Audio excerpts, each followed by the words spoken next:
nós iremos abrir nossas Bíblias no livro de Levítico, capítulo 25.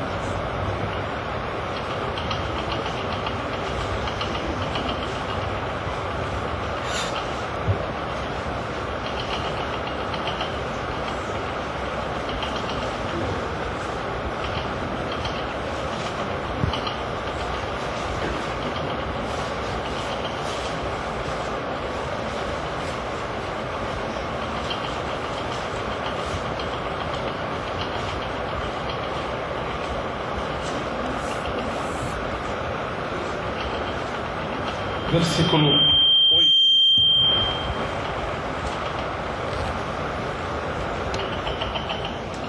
Todos acharam? Amém. Levítico 25, 8 diz: também contarás 7 semanas de anos, 7 vezes 7 anos, de maneira que os dias das 7 semanas de anos te serão 49 anos. Então, no mês 7 ao 10 do mês, farás passar a trombeta do jubileu. No dia da expiação, fareis passar a trombeta por toda a vossa terra, e santificareis o ano 50, e apregoarei liberdade na terra a todos os seus moradores. Ano de jubileu vos será, e tomareis cada um a sua possessão, e tornareis cada um a sua possessão, e tornareis cada um a sua família. O ano 50 vos será jubileu. Não semeareis nem cegareis o que nele nascer de si mesmo, nem nele vindimareis as uvas das vides não tratadas, porque jubileu santo será para vós. A novidade do campo comereis. Neste ano do jubileu tomareis cada um a sua possessão, tornareis cada um a sua possessão.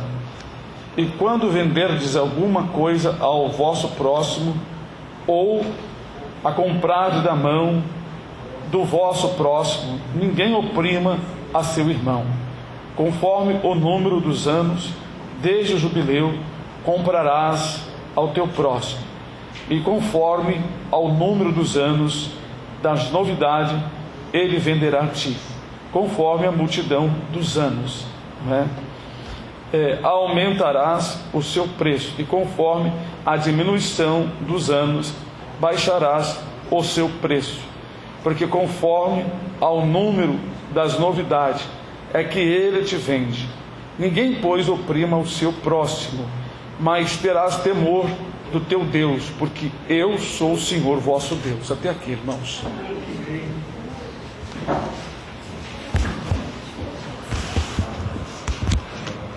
Deus criou leis no Velho Testamento, no Antigo Testamento, onde nessas leis são anunciadas o Evangelho de Jesus Cristo.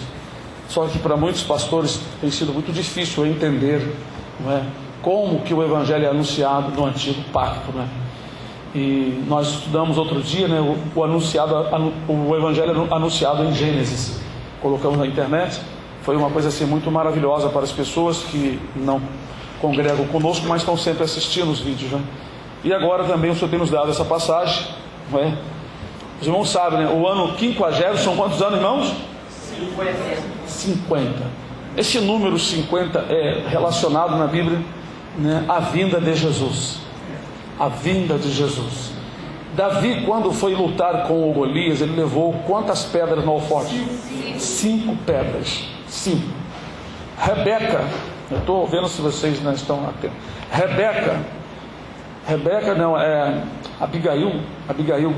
Abigail, quando foi tomada por Davi, quantas moças seguiram seus passos? 5. Segundo o que está revelado no livro do Apocalipse, capítulo 17, quando João viu aquela besta, 7 cabeças e 10 chifres, o anjo disse para ele: As 7 cabeças são 7 montes e também são 7 reis. Os montes é referente a domínio, é reis. Não é? 5 já caíram. 5 já caíram. Um existe. O outro ainda não é vindo. Então, quando Jesus veio, ele veio, no nascimento dele, ele veio no término do 5º para o 6º. Então essa referência do jubileu estava significando a liberdade que Jesus veio trazer às pessoas. Se alguém tinha sido comprado, tinha sido escravizado por Satanás, em Jesus Cristo, eles teriam a liberdade. Porque a vinda do Senhor Jesus trouxe essa liberdade. As pessoas se tornaram livres em Jesus. Porque ele disse, conhecereis a verdade e ela vos libertará. Esses anos de jubileu era muito interessante, 50 anos. Durante esse período, se alguém negociasse, comprasse a herdade do seu irmão, teria que devolver depois. Isso é para que aquele irmão, aquelas pessoas não ficassem pobres. O propósito de Deus era muito bom, Deus era muito amoroso, Ele é amoroso. Ele não queria que ninguém sofresse, mas por causa da ganância e do pecado, não é? Houve muitas situações deploráveis, não é? É claro que durante esse período de 50 anos tinha judeus que se empobreciam. Mas quando, se ele tivesse vivo, terminasse os 50 anos, os 49 anos ali, no ano do jubileu, né, que era o ano seguinte, né, ele recebia de volta. Isso era o plano de Deus. Mas que mensagem tem nessa lei? Significa, irmãos, que quando Jesus veio, todo aquele que tem um encontro com Jesus recebe a vida de volta. Paulo diz assim: se já ressuscitaste com Cristo, buscai as coisas que são de cima. Eu sei que é um pouco difícil dos irmãos compreenderem, mas essas leis do Velho Testamento, Deus não deu somente para beneficiá-los materialmente, mas elas eram sombra dos bens futuros. Eu sei que muitos pastores não têm habilidade e não têm a unção dada por Deus, não é? Ou a revelação para entender onde que no Velho Testamento nós encontramos a mensagem do Evangelho.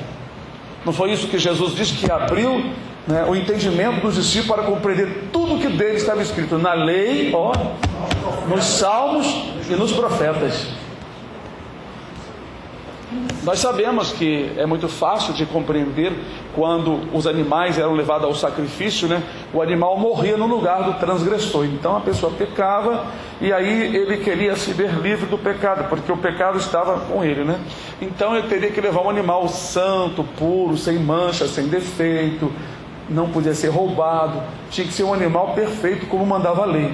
Aquele sacrifício simbolizava futuramente que alguém tão perfeito, tão puro, iria morrer no lugar dos pecadores, que era Jesus. Então, o Evangelho tem sido anunciado desde Gênesis ao Apocalipse. Jesus veio cumprir o Evangelho, porque é as boas novas, né?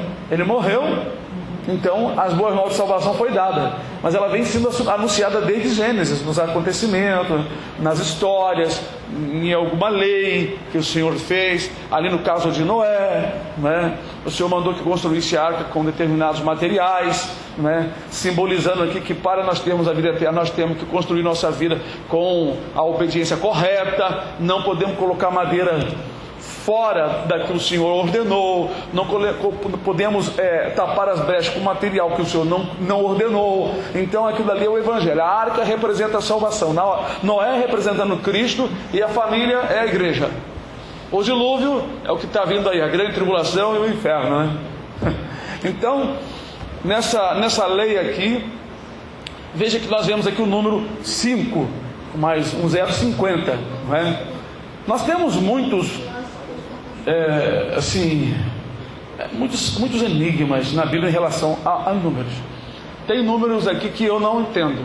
Sobre o número 5, né? Sobre o número 7, e alguns outros números, número 12, alguns números Deus já tem nos revelado, mas, por exemplo, 40, a Bíblia fala muito sobre o número 40. Eu não sei que matemática, se o 40 é relacionado a 4, não é? Mas é um número vasto das Escrituras. Mas esse aqui, não é? E o número 7, outros, são mais fáceis, o Senhor já nos tem mostrado. A palavra do Senhor, ela informa, irmãos, que Davi, quando foi atacar Golias, ele usou uma pedra. Essa pedra é considerada a pedra de número 5. É o quinto período, porque desde Adão até a vinda de Jesus, é o quinto milênio. Ele veio entre o quinto milênio para o sexto. Porque o anjo disse para João: 5 dominadores já caíram, 5 períodos, 5 milênios, 5 caíram. Um existe, que era Roma, era o período 6, sexto milênio. Um existe, o outro ainda não existe, o sétimo, que é agora. Nós já estamos nele, esse domínio aí. Então, irmãos, a Escritura faz muita referência a essas coisas. Quando Jesus veio, Ele veio para nos dar liberdade. Até, acho que o cântico não sei se foi de Zacarias, não é? Para que viéssemos servir ao Senhor, não é? Sem temor, em liberdade. Porque, irmãos, quem serve a Jesus, pelo poder do Espírito de Deus, não está servindo debaixo de jugo de igreja. Vocês sabem que tem pessoas que fazem parte de uma igreja, mas ele está debaixo do jugo daquela igreja. Por que jugo? O jugo é algo pesado que não vem do Espírito. Quando uma pessoa não está no Espírito obedecendo, ele está obedecendo na carne. Então, as leis, os mandamentos se tornam um jugo pesado para ele. Quando Jesus entra no seu interior, então, ele deixa de obedecer com jugo, com aquela...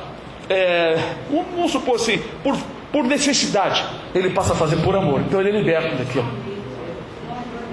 Porque quando nós descansamos em Jesus, os mandamentos do Senhor não são pesados, eles são leves para nós. Não são pesados porque nós estamos vivendo em espírito. Tem uma escritura em Provérbio que diz assim: correção molesta há para os que deixam a vereda. Se uma pessoa sai da presença do Senhor, qualquer correção, qualquer mandamento lhe molesta, ele não se sente bem. Mas uma pessoa na presença do Senhor, pode vir qualquer mandamento que ele quer mais ainda, porque ele quer obedecer ao Senhor. Então ele está vivendo em liberdade.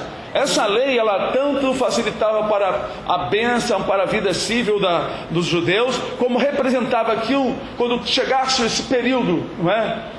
Esse período de 49 para 50, não é? Seria aquele período da libertação, que Jesus veio para dar a libertação, não é? Jesus veio trazer liberdade. Paulo diz assim: vós que fostes chamados à liberdade, não usei da liberdade para dar ocasião à carne. Então, nesse ano não podia ninguém ficar cobrando de ninguém, eles tinham que dar, devolver, porque Jesus veio para nos fazer isso. A pessoa que tinha domínio sobre o outro não vai ter mais domínio. O que devia, paga o que devia. Paulo disse: a ninguém deveis coisa nenhuma a não ser o amor. Então, em Cristo Jesus, nós nos tornamos mais livres. Não somos mais aquele cobrador que vai com a arma na mão, vai ser vingado. Nós agora vamos perdoar. É liberdade, uma liberdade que vem de dentro. Entra aqui dentro. Não é estar numa igreja usando roupas e não se sentir livre. Não é estar na igreja trocando, fazendo negociação com Deus e não se sentindo livre. Então esta lei, ela apontava que viria um dia em que as pessoas teriam liberdade. O ano do jubileu. O ano do jubileu. E Jesus veio para dar liberdade. Porque, irmãos, quem vai entrar no céu ter liberdade se não tiver liberdade agora? Escravo não entra no céu. Tem crentes nas igrejas que são escravos. Ele faz porque ele quer agradar a Deus, mas ele quer alguma coisa em troca. Ele ainda não o serve com amor. É como a mulher que vive com o marido, mas não gosta do marido. A qualquer momento está saindo. Ou então o marido convive com a mulher, mas está ali com aquele compromisso, mas não gosta mais. Então já olhando para outra situação. Então esse é o escravo. Assim é na igreja. Quem ama o Senhor, faz por amor, não é escravo. É livre, é liberto. Olha, irmãos, eu vou dizer uma coisa. Eu cedo eu recebi essa libertação, essa liberdade. Faltava-me liberdade de alguns maus costumes, mas eu estava pronto para servir ao Senhor em muitas coisas. Então eu tinha vontade de agradar a Deus, mas ainda, como eu não recebi um ensinamento próprio na época, eu tive dificuldades de abandonar maus costumes. Mas com o tempo o Senhor foi me ajudando, foi me repreendendo, e eu não fugia de Deus. Qualquer repreensão, ainda que eu chorasse, eu queria ficar mais perto do Senhor. Glória a Deus. Como aquele hino que diz, né? Mais perto eu quero estar, meu Deus, de ti, ainda que seja a dor que me une a ti. Então, ainda que seja a dor que venha, o que viesse me unir a Deus, eu não escapava. Eu chorava, me desmanchava como cera, mas na presença do Senhor. Amém. Então, sabe, irmão, há uma grande diferença de receber a libertação. Nós, quando recebemos a libertação do Senhor, nós paramos com as cobranças, não é? Nós nos enriquecemos porque não nos tornamos pobres. O ano do jubileu era esse, era um ano de alegria, é um ano de devoluções, de parar de cobrar, de retribuição, de liberdade. Então Deus anunciava que quando o Filho dele viesse, haveria uma liberdade. E Jesus veio justamente no período do 5º milênio para o 6º. O povo recebeu a libertação. Foi justamente a quinta pedra que Davi, matou Golias. Foi com a palavra que Cristo, matou o diabo na cruz, porque ele foi obediente até a morte e morte de cruz. Então, irmãos, essas leis do Velho Testamento, elas têm uma sombra dos bens futuros. Está isso escrito no livro de Hebreus. No livro de Hebreus fala assim, 10. Tem outras passagens, Paulo também fala. Hebreus 10, 1, perto do Apocalipse. Amém. Hebreus 10, 1 diz: porque tendo a lei a sombra dos bens futuro, veja que expressão, tendo a lei a sombra dos bens futuro, e não a imagem exata das coisas. Nunca pelos mesmos sacrifícios que continuamente se oferecem cada ano, pode aperfeiçoar os que a eles se chegam. Aquele sacrifício não aperfeiçoava as pessoas que os ofereciam. Então era sombra dos bens futuros, tendo a lei. É claro que ele cita que é apenas um sacrifício, mas se refere toda a lei do Velho Testamento, sombra dos bens futuros, tendo a lei a sombra. A lei então do Velho Testamento é uma sombra.